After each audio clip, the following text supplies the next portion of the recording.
Thank you for coming to our seminar here this afternoon on Saturday, 15th of June 2024.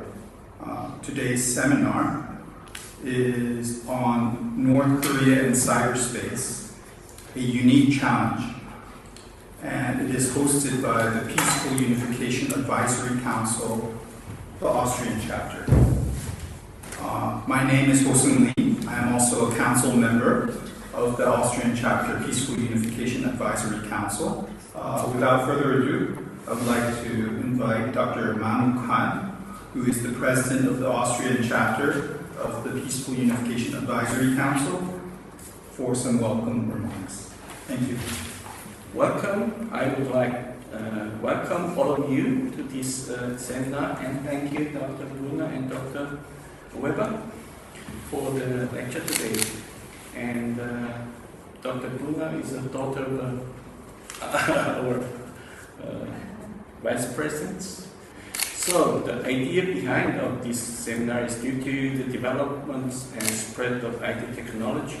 All devices are connected to the internet and are exposed.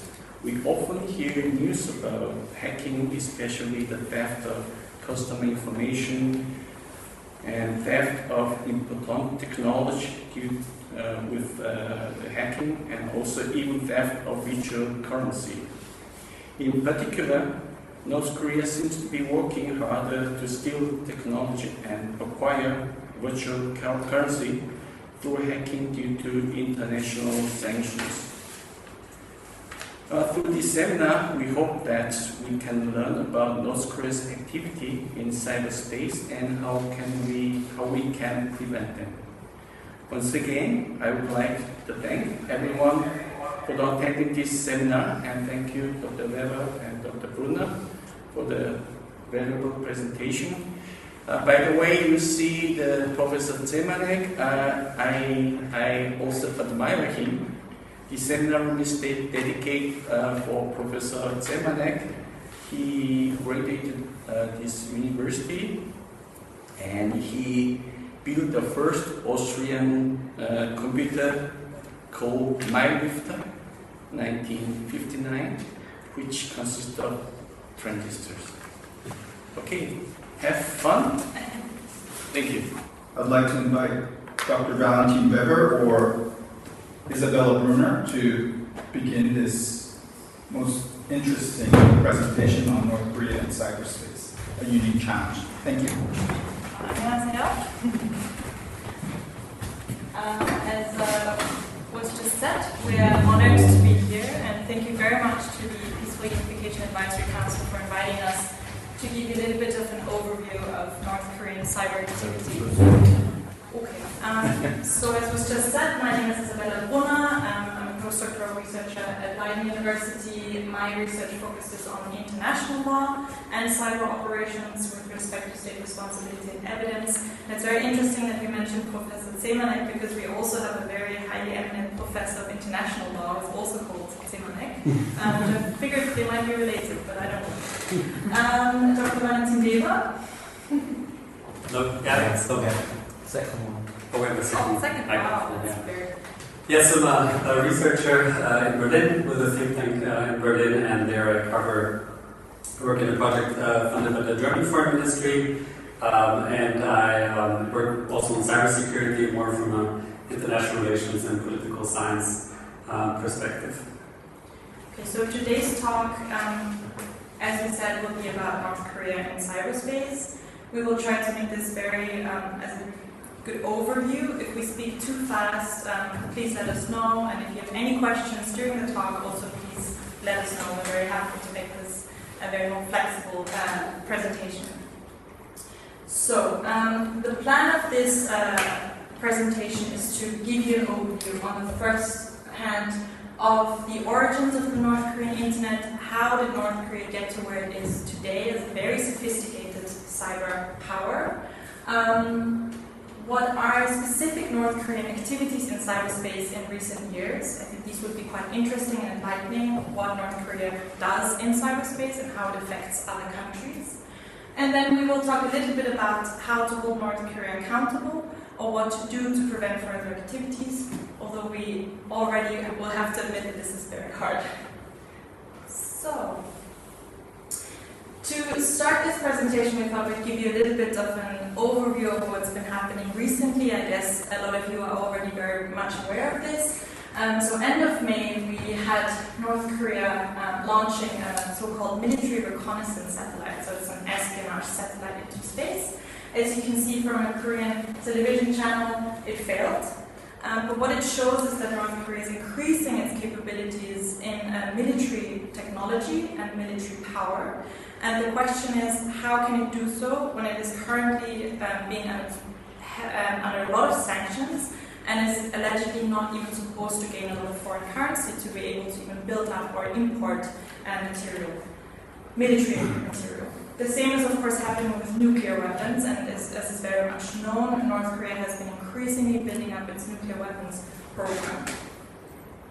This is probably also something that a lot of you are aware of. This has also happened quite recently, where North Korea sent over balloons over the South Korean border with allegedly trash and feces. You can see here South Korean soldiers having to pick up the trash from the streets, and it just seeks to demonstrate, this picture we put in to demonstrate that the tensions are increasing. Again, we see this on a regular level.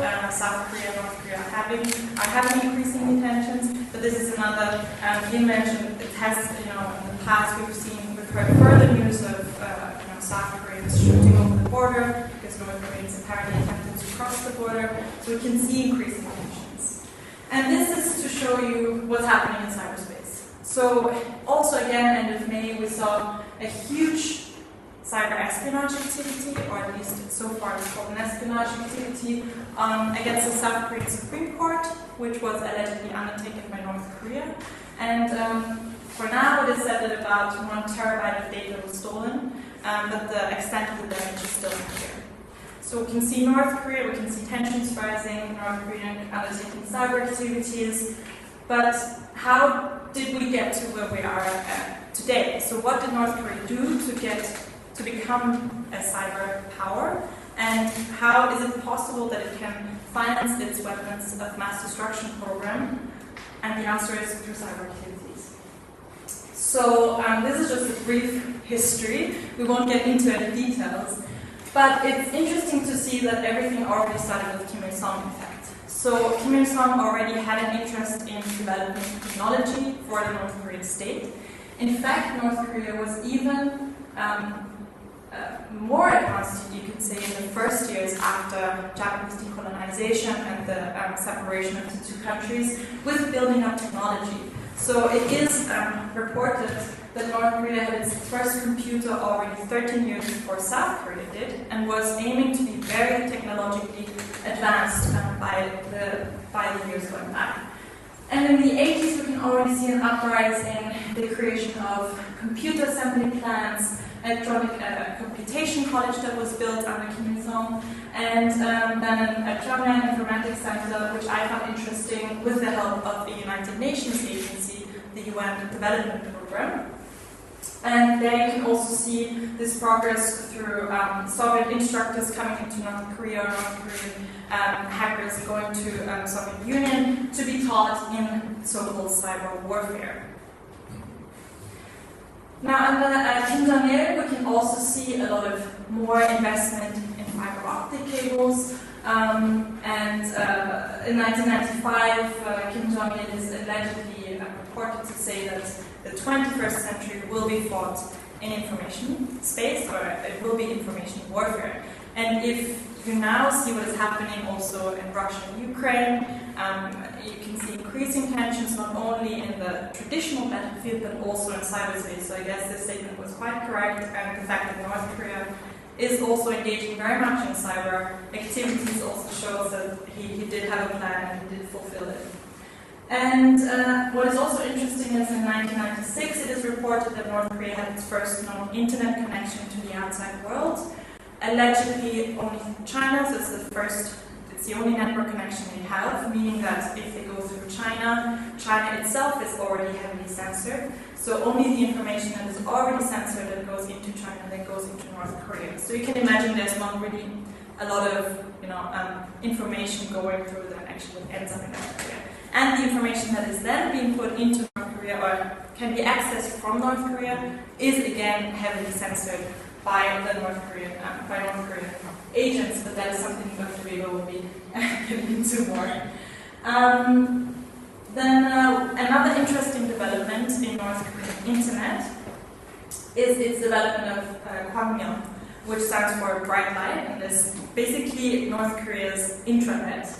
It is a service where North Koreans can communicate with each other inside the country, at least those North Koreans that actually even have access to a computer, which is already limited, something like its email address. And that again is also heavily censored. There is in fact also actually an emailing service, which I found interesting, because you sometimes think North Korea is not really that proficient, right? But they have these things, and they even have, apparently, I was told, an online dating service. So something already quite advanced. Yeah, I think now we'll transfer to Isabella. Yeah, thank you. We also know that the ecosystem doesn't stop there.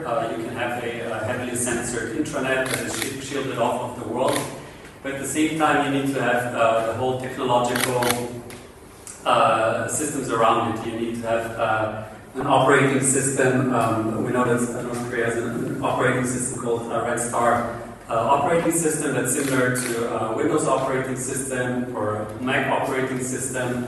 But it's built on an open source software, the Linux operating software, but it's changed in a way that it's made compatible with the internet in North Korea. And you can even have the source code of that operating system. You can find it on GitHub, which is a source code repository where people put up their codes when they develop apps or when they develop computer programs. They can put it on GitHub. And so there's two researchers which analyzed that code, which got a hold of that software, and so they put it on that repository. And you can have also look at it, but I would advise you to look through it with someone who is well versed also in putting that into a quarantine environment, so you don't get any malware on your system. And Red Star OS is really, as I said, a modified version of Linux. It allows even more surveillance. It's built for the case that through that operating system you can see whoever shared documents, whoever shared photos, who opened certain photos. So if you're looking for someone who shared information which is not in compliance with, let's say, North Korean, with the information environment, then those people could be traced very easily, and that works through a system of watermarking of files. So it's really another stone in the online surveillance. So we know, right, that there's an internet, there are computers, but it's all very heavily made for surveillance purposes. And what's also interesting with the North Korean internet, it's been really built from the start with heavy censorship, heavy information controls in many other authoritarian countries around the world. That was only put in afterwards. So we know, for instance, with Russia, it's been a very open environment when the internet came to Russia. So it's very like the internet everywhere. But then recently they've really closed it down. But in North Korea, similarly as in China, it's always been like this since the beginning. They've never let any free flow of information happening.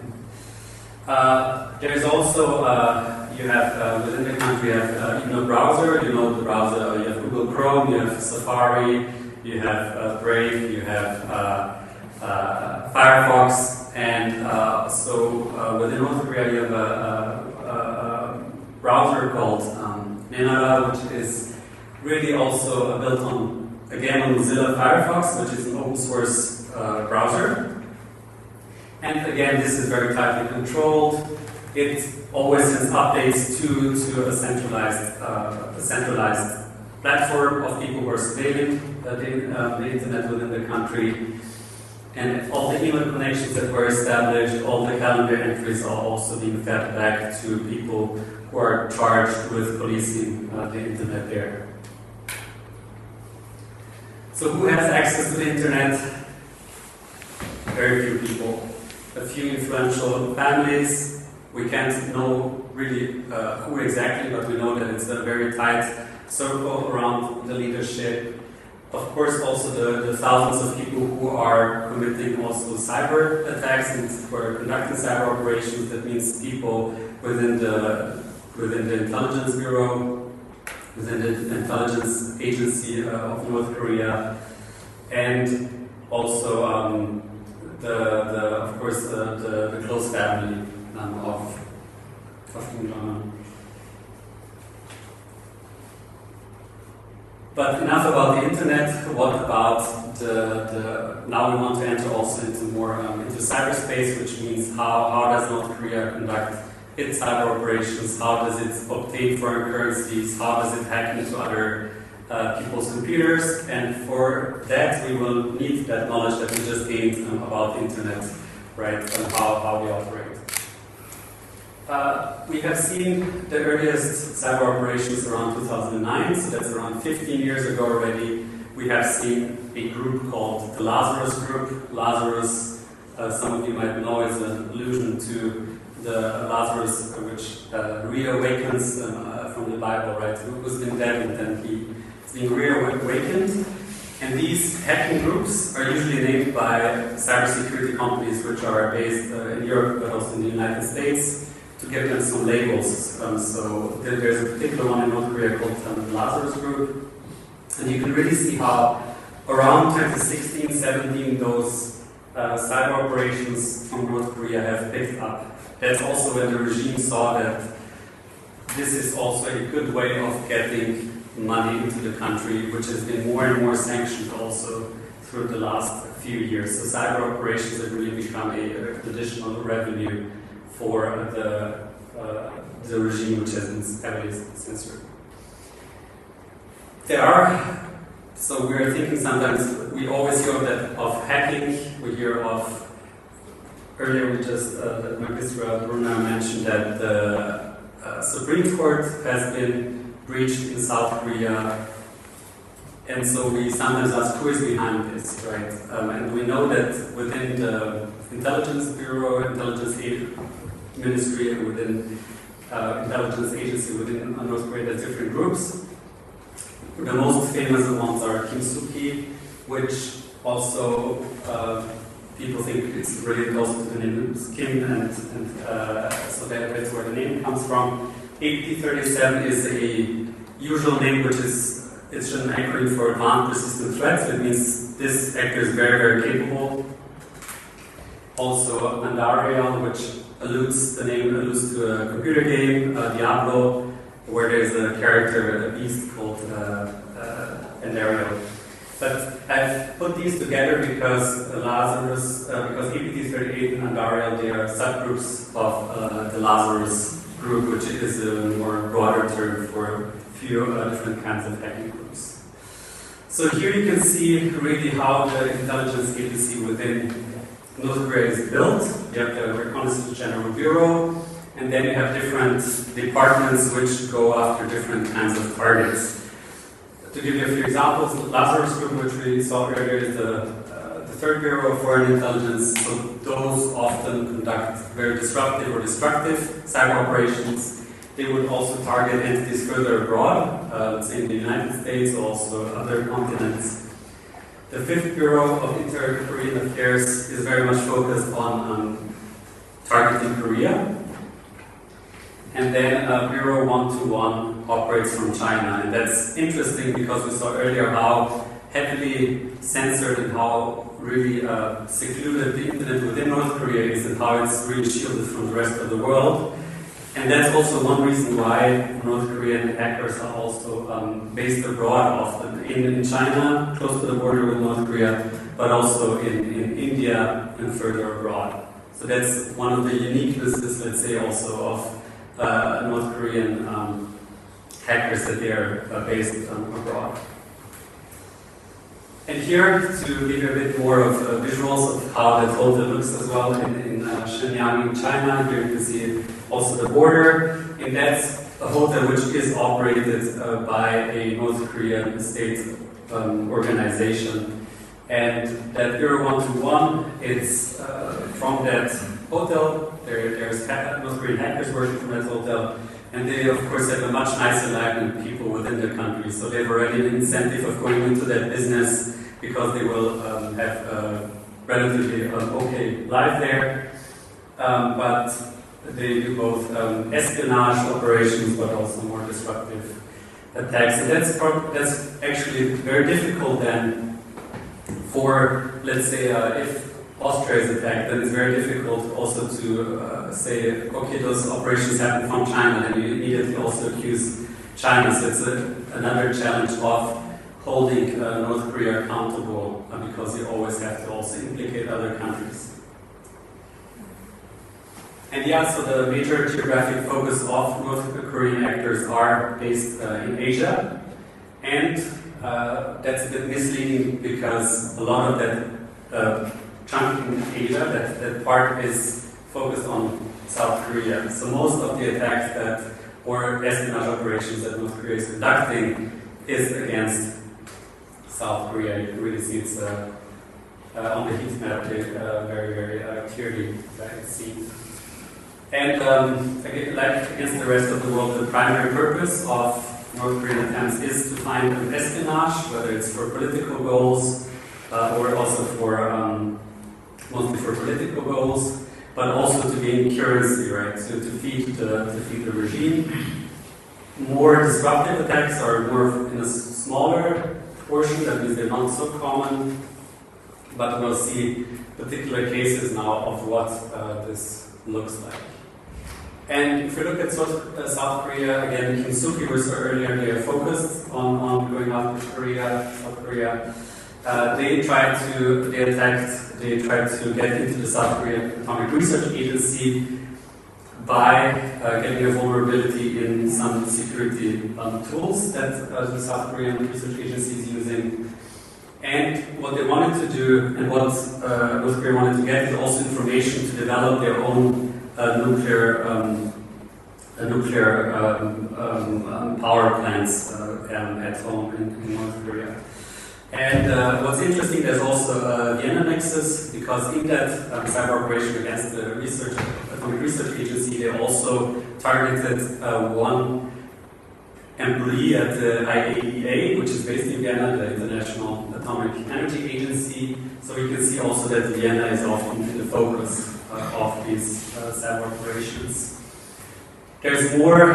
You can see that it's a very broad target, so they also target defense companies, and very interesting, they also breached US and South Korean war plans for the eventuality of a conflict with North Korea. North Korea was getting hold of these war plans, and part of these plans was also a plan to decapitate also the North Korean leadership. And that was also an interesting thing to see, that they were so specific in what kind of details they got, and why North Korea is so interested in using cyber operations to get that information. So to give you a little bit more of an idea of what these cyber activities are, this of course is an AI-generated image of Kim Jong-un. It's not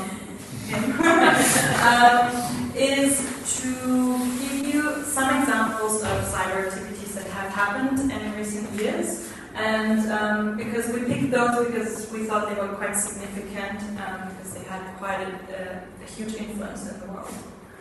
And I'm not actually sure, sometimes in our own researcher bubble we think that this is widely known, but I'm not sure if everyone is actually aware of how many cyber activities North Korea has always undertaken. So if you're interested in, who has heard of this movie? Raise your hands if you are. Okay, so there are a few. That's interesting. So this is, and the rest has never heard of the interview. Also good to know, because I always feel like everyone knows about this, so that's very, very good to know.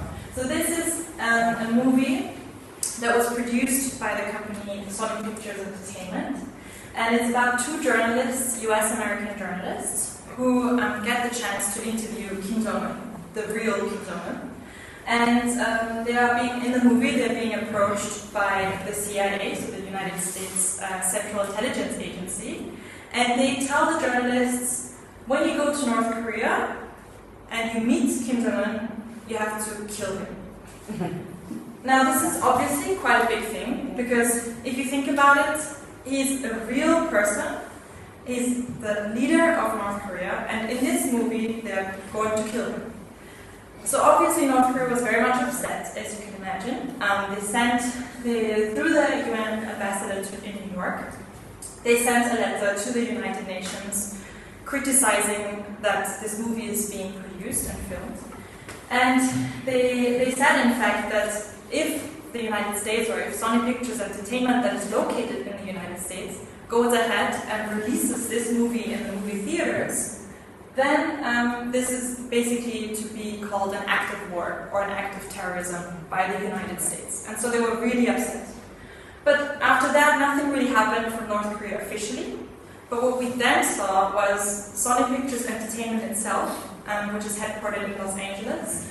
All of a sudden they had a problem with accessing their computers. So nobody in the office could gain access to their computers. Everything was basically black. And they were wondering what's happening, because they didn't know, this could be just a cyber attack by anyone. But then all of a sudden they got threat messages by a group that called themselves Guardians of Peace. And in that message they were basically saying, if you release this movie, then we will leak and destroy all your data. What in fact then happened was Sony Pictures went ahead, they filmed the movie, they did not yet release it, but in the meantime, a lot of embarrassing information about Sony Pictures was released to the world, to the newspapers, and it revealed that, Angelina Jolie was a bad actress or whatever. So it was a lot of emails saying really embarrassing stuff about actors. And and then Sony still said, okay, no, let's release the movie. But then the Guardians of Peace sent another message saying, if you release this movie into the movie theaters, then we will launch another 9/11. And I'm not sure, 9/11 is a term that everyone I think knows. It's about the September 11th terrorist attacks. So this was a huge threat. And after that, Sony Pictures said, okay, we will not release it to the movie theaters, we'll just play it on Netflix or whatever, and we'll just calm this stress down because we don't want any further escalation. And in fact, this operation was then attributed to North Korea, even officially by the United States.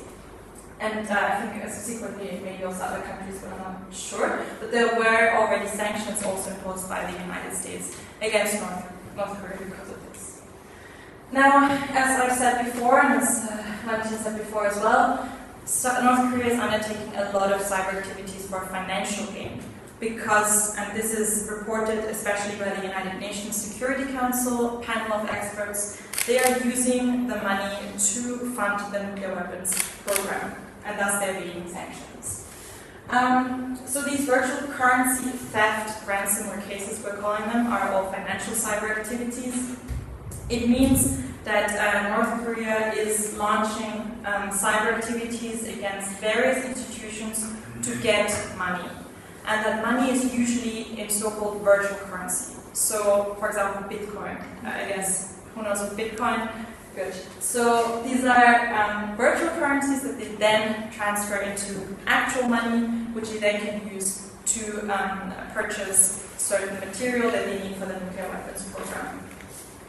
And it is reported that approximately half of their foreign currency income, so what they gain from any other activity that they're doing outside, is gained through these cyber activities.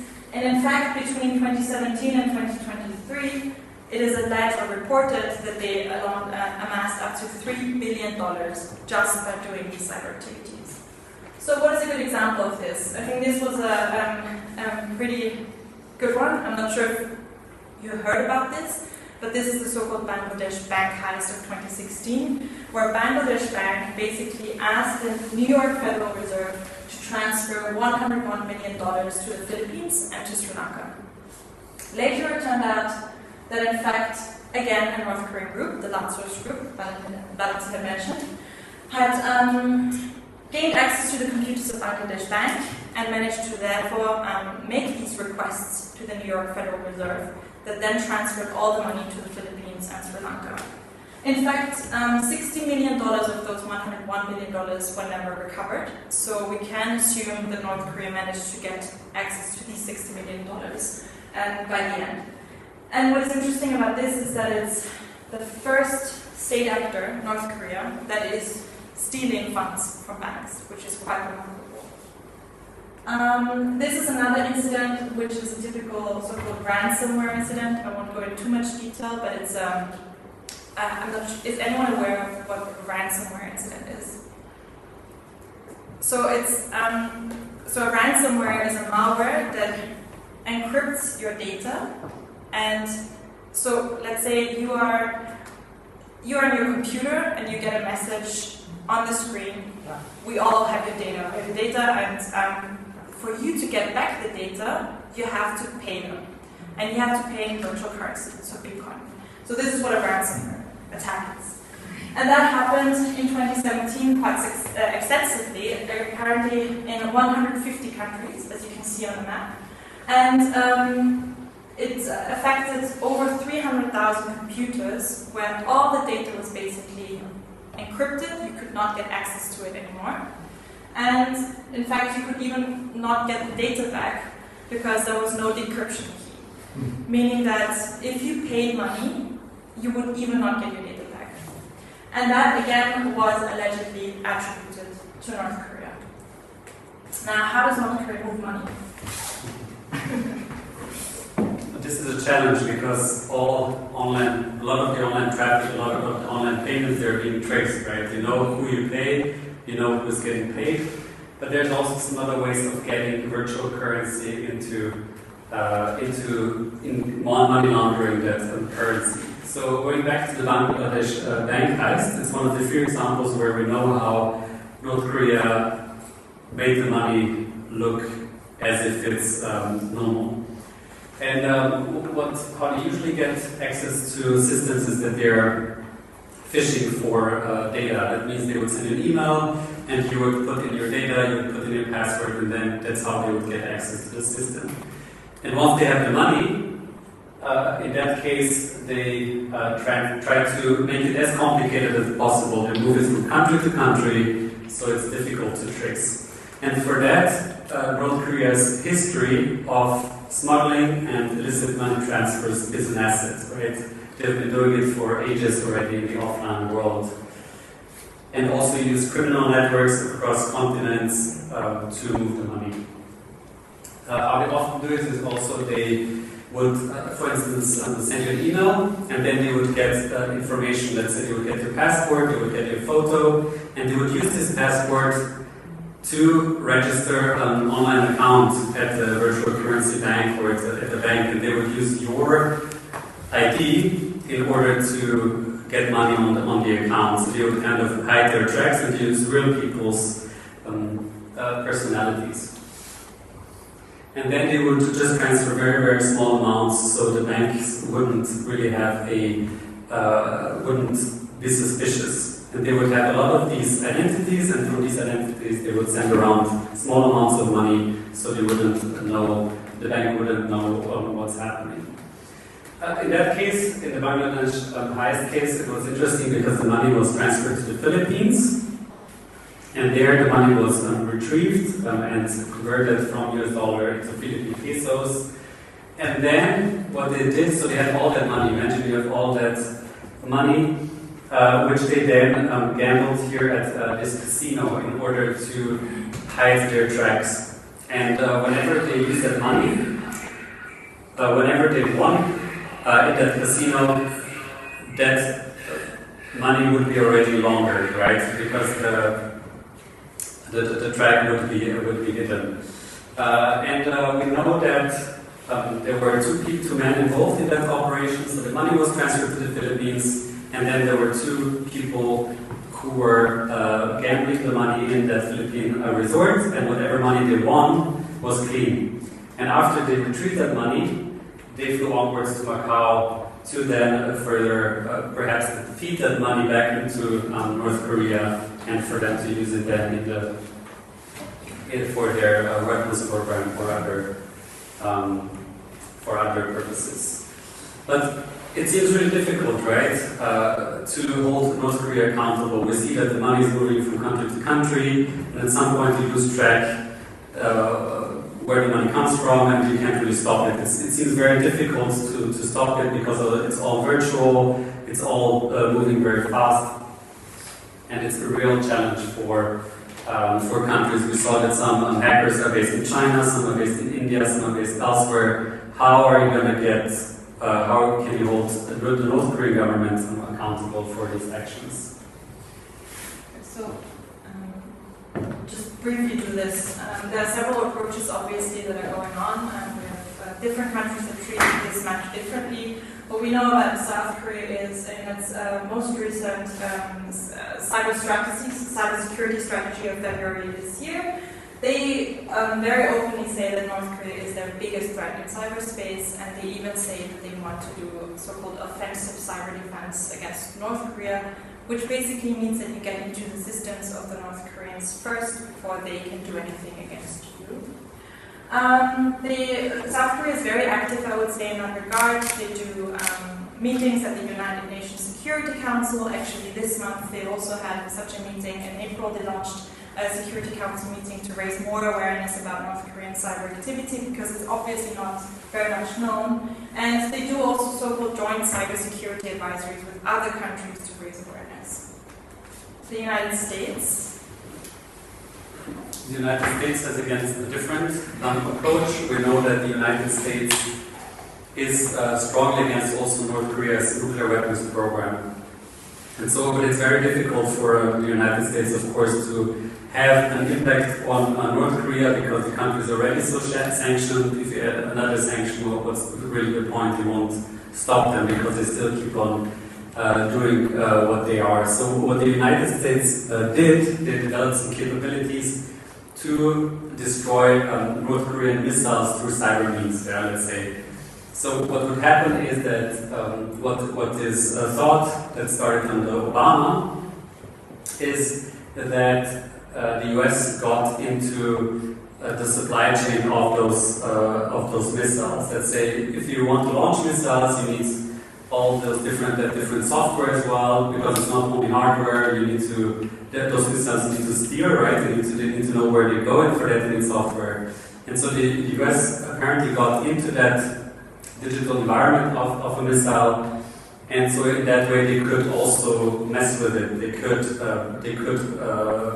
make that code different. They could turn it malicious and apparently they were successful, because in a specific time period, North Korea launched a lot of missiles to do test, right, to get to a strong capability. But those missiles started to explode. Those missiles started to go off course. And so that's how the US tried to hold North Korea accountable by hacking into the missile program of North Korea. So that's also one way of trying to, let's say, to make that process a bit slower of acquiring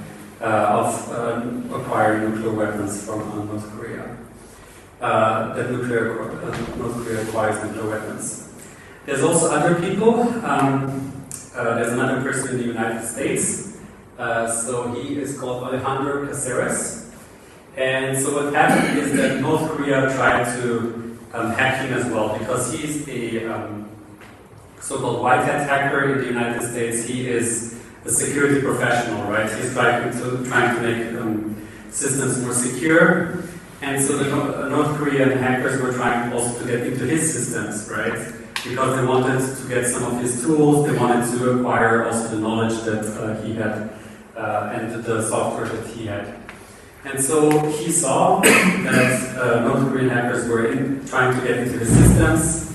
He notified also the FBI, and security agencies, but they didn't do anything.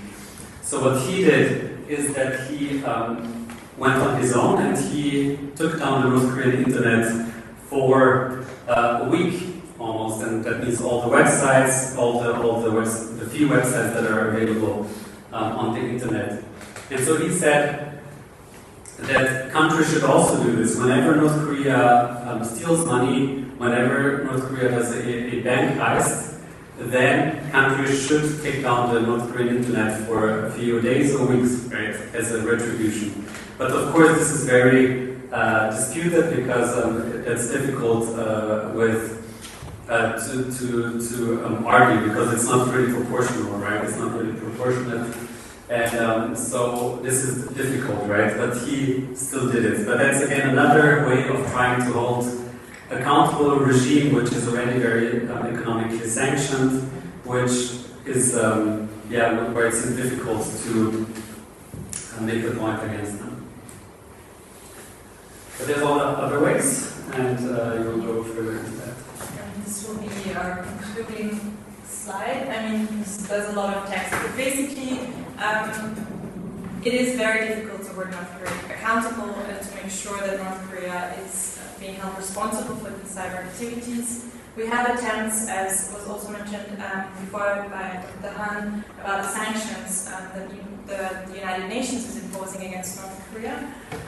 But unfortunately this year there's this so-called panel of experts that really helps the sanctions committee to do this research of seeing what North Korea is doing in cyberspace.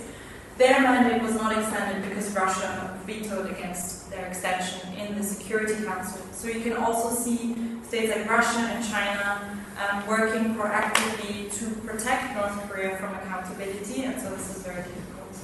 Apart from that, obviously when it comes to financial means, there should be more regulation and supervision of the cryptocurrency markets, because North Korea exploits the anonymity that happens with cryptocurrency markets.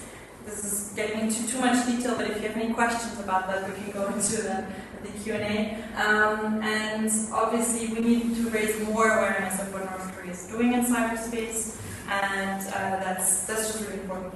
This is just a picture of Park Jin-hyuk, who is accused of having undertaken cyber activities. So the US, for example, does these criminal indictments against the North Korean hackers, and then trying to put a picture onto who is doing these activities, and Park Jin-hyuk was apparently very heavily involved in those. But yeah, so it's not really a positive message we can share with you that we have the answer of how to hold North Korea accountable, but I think what we try to do with this presentation is to raise more awareness about this issue, and I think that already could be a first step in this, and it seems to be also the work of the Peaceful Unification Advisory. We're very happy and honored to have been invited to make this lecture, and thank you very much also to the Peaceful Unification Advisory Council for